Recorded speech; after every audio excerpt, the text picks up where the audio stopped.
I'm sorry, I'm watching a spider crawl up this chair.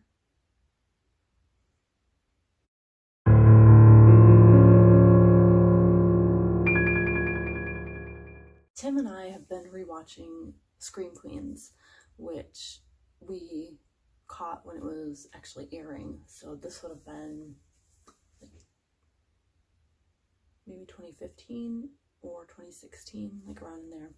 And it just got me thinking about other TV shows that I like that have to do with horror or death, stuff like that.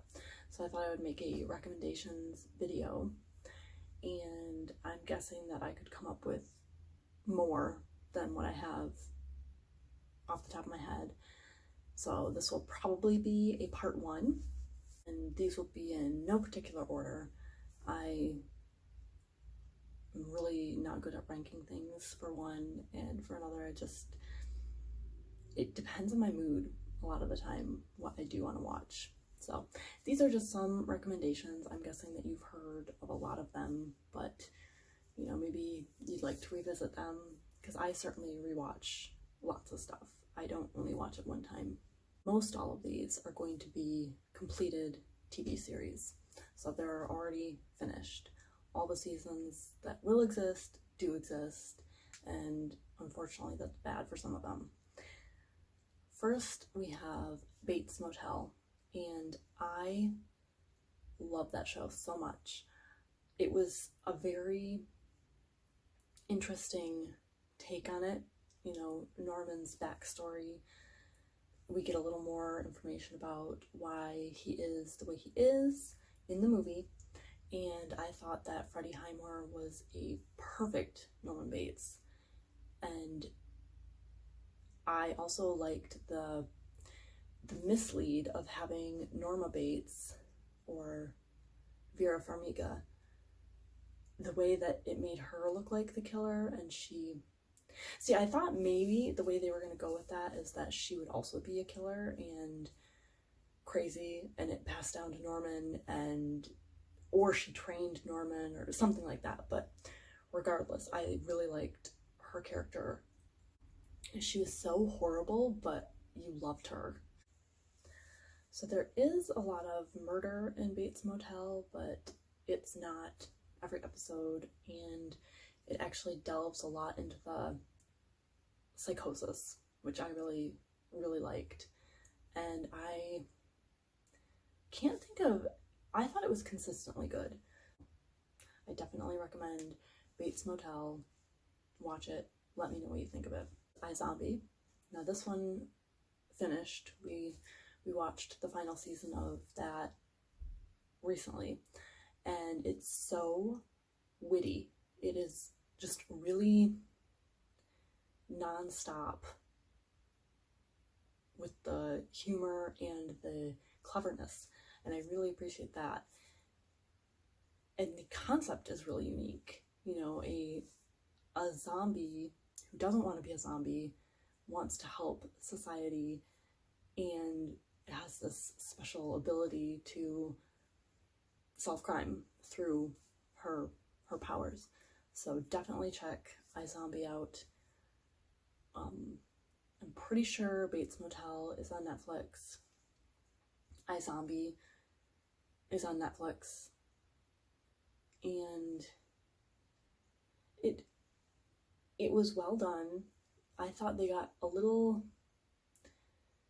it started out more procedural, and then it progressed to having these large story arcs, and I didn't mind that, but I'm glad that in the last season they kind of pulled back and returned to the roots, because I think that's a big part of the draw of the show for me, was the original chemistry between the characters and all that. So I really liked the way that they handled it, and some of the people in that are just, I love them. I love all the characters.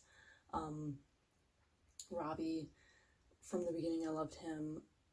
Clive, it took a little while for me to warm up to him, because he was kind of a killjoy, too grumpy in the first season, but by the end he was just perfect, and he really leaned into his comedic talent, and I loved that.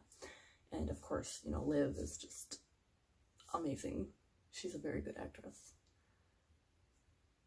Rose Macabre, I think her name is, and she's a really good actress. I really like her, and her zombie look is spot on. I already mentioned it, but Scream Queens, that one is probably not to everyone's liking. It's very abrasive, also very witty. I didn't realize this because we weren't watching American Horror Story when it started, but we started watching Scream Queens when it aired, so I guess that must have been in the middle of American Horror Story, and I didn't realize that Ryan Murphy had anything to do with it. But really funny, dark humor, very witty. The acting in it is great. The characters in it are great. If you can get past some of the, I guess, obnoxiousness of it and the complete absurdity of that show. I think season 1 was better than season 2, but I like them both, and I'm really curious to know what would have happened if they did get a third season. I would love to have had a third season because I think it could have been fine.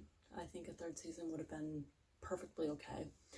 I don't think season 2 trailed off in any way that was, you know, bad.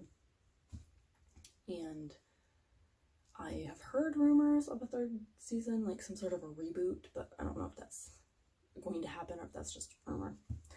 So Scream Queens, definitely recommend. Emma Roberts in it, she makes that show. She does. I also think Keke Palmer, great. Billy Lord, and of course, you know, we have Jamie Lee Curtis, and that's just, I mean, that honestly was the big draw for me when the show started, you know, knowing that she was going to be in a TV show with a serial killer. And I mean, who wouldn't want to see that? So even if you guys don't like any of the other people in this, at least watch it for Jamie Lee Curtis. She is brilliant, as always. So I guess that leads me to American Horror Story, since they're intertwined a little bit, but I like American Horror Story for the most part. I'm never completely satisfied with it. I think the only time that I personally have liked it all the way through would be Freak Show and the Apocalypse. I loved Apocalypse all the way through. Loved it. So the others I liked probably the majority, but not in the entirety.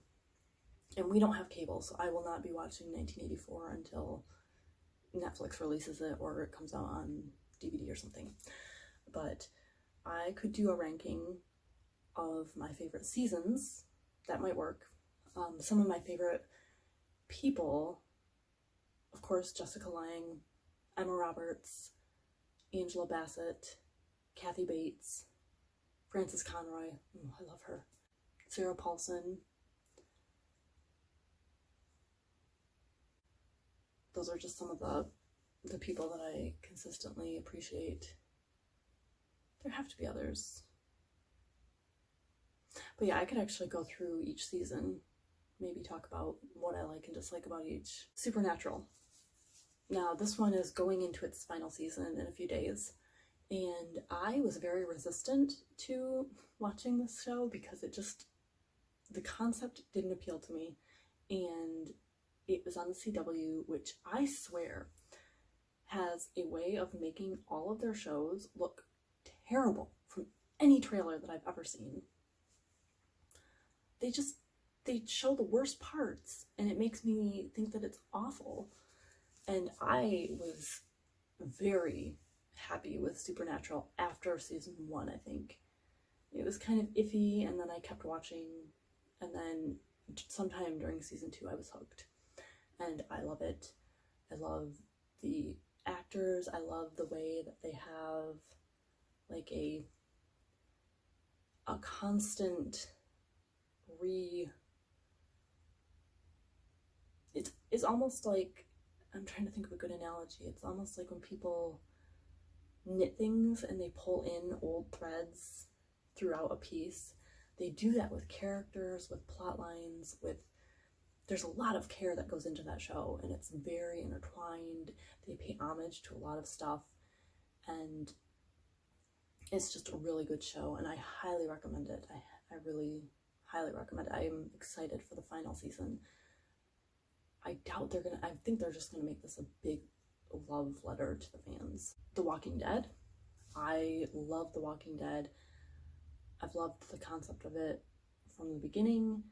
I'm not so convinced that I'm going to continue to love it with all the departures from the show.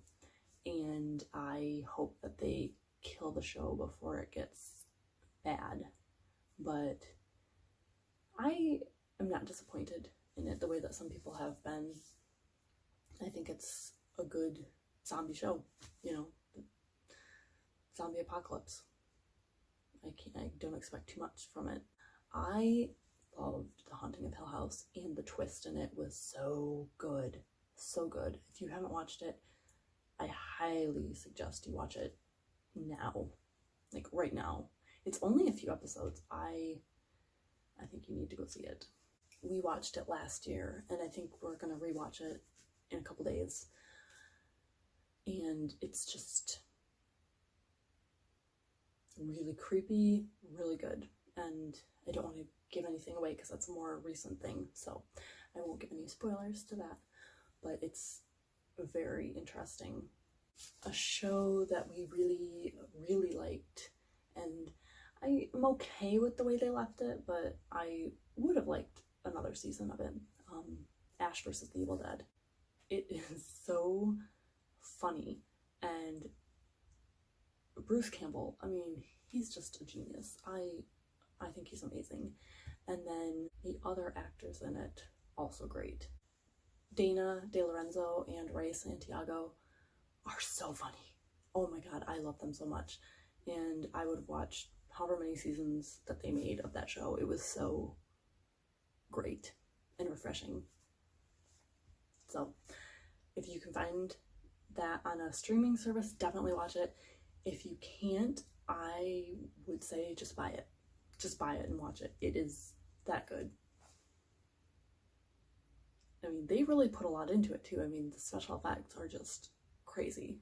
They're like mini movies, these episodes, and very, very good. I would love actually to get a little Ashy Slashy puppet. I know they make them, but I can't justify getting one for my collection. Really good. If you know of a cheap one or know of someone who can make one for cheap, let me know. And then we have two that aren't super horror type or slashery or anything like that, but I'm going to say Aquarius, which only had 2 seasons.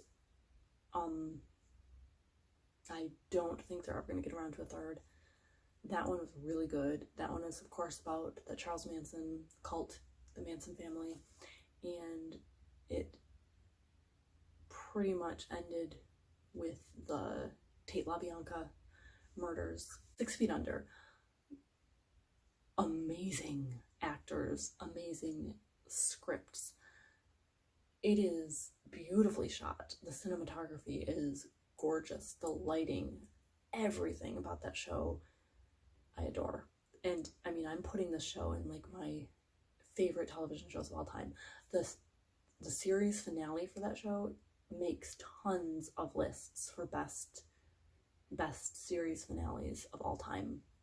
It is that good. So I highly recommend, if you can find a way to watch it, to do it.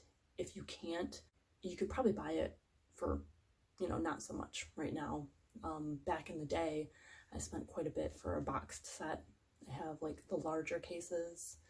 I'll show you sometime, but if they come in like a little fancy box set, and I spent a lot of money, and I'm hoping it gets a Blu-ray release at some point, because it's such a gorgeous show, it just would look stunning. I think it would look stunning in HD. But that show is so emotionally powerful also, because it deals with death and it deals with loss in every episode. And I have some friends who watched it on my recommendation, and it's just such a downer for them that they, you know, they don't watch it often. You know, once was enough for them. They don't want to watch it again. But it's one of those shows for me that once I finish it, I want to start over and watch it again. Like, I want to consistently have it in rotation, because there's something about it and it can elicit such emotion. I mean, it's just phenomenal, this show. And I'm positive it's won tons of awards. I should go through and look, but I seem to remember watching one of those Golden Globes or Emmys or something like that at one point, and hearing all this talk about this one show, and at that point I hadn't even watched it. It's just full of brilliant people, and the stories are always great. I love the Fisher family. It's just a really good show. So if you don't watch any others from this list, that would be the one that I think is the most important, the one that I recommend the highest. So that's just a small listing of some of my favorite TV shows that I watch and rewatch. Have a spooky day.